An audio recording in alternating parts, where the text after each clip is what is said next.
Problème de trésorerie rime avec hausse des prix.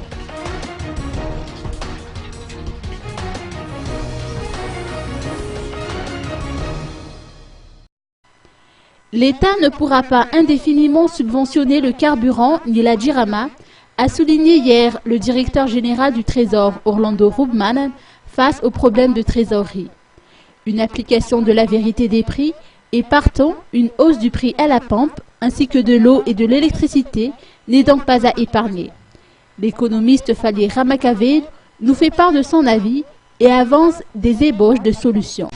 Oui, effectivement, on sait donc que la dirhama a des problèmes de trésorerie. On sait que le carburant, l'excédent du carburant est subventionné par l'État. Et ce qu'on voudrait nous faire croire, c'est que ces problèmes ne sont résolus que lorsque les prix à la pompe, à la consommation, augmenteront. Ça veut dire que à chaque fois, on va faire supporter par le consommateur, par les gens, les petites gens qui sont vraiment lourdement frappés par la crise, le prix de la mauvaise gestion des données de l'État. Et ça, je crois que c'est pas juste. Parce qu'en réalité, les recettes de l'État ne sont pas seulement composées de recettes fiscales. Il y a également ce qu'on appelle les recettes non fiscales.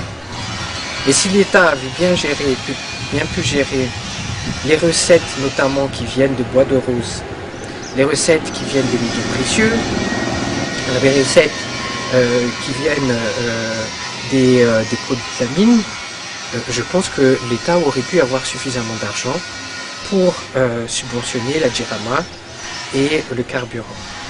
Donc je pense qu'il est à la charge de l'État d'exploiter les nombreuses richesses que nous avons à Madagascar pour augmenter les recettes non fiscales et subventionner tout ce qu'il faut subventionner.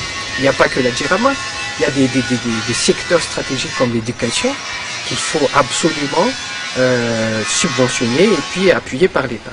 Donc, en ce qui concerne le carburant, ce qui se passe, c'est qu'en fait, une des raisons de la fluctuation du carburant, du prix du carburant, c'est à cause de la fluctuation du dollar.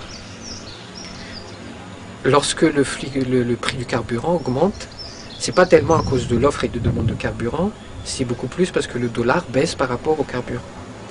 Et donc, dès lors que l'ariar, notre monnaie, est accrochée au dollar, c'est notre politique actuelle, quand le dollar baisse par rapport au pétrole, automatiquement l'ariar perd par rapport au pétrole aussi. Donc, pour trouver la solution à ce problème, c'est d'avoir une réserve de change autre que le dollar. Et une des réserves de change les plus utilisées autre que le dollar, c'est les réserves en or. Et heureusement, Madagascar, nous avons beaucoup d'or. Donc la solution pour l'État, c'est de faire des réserves en or et que à chaque fois que nécessaire, ils vendent l'or sur le marché international et avec les devises qu'ils ont récupérées avec cet or, ils peuvent acheter du pétrole et comme ça stabiliser le prix du pétrole.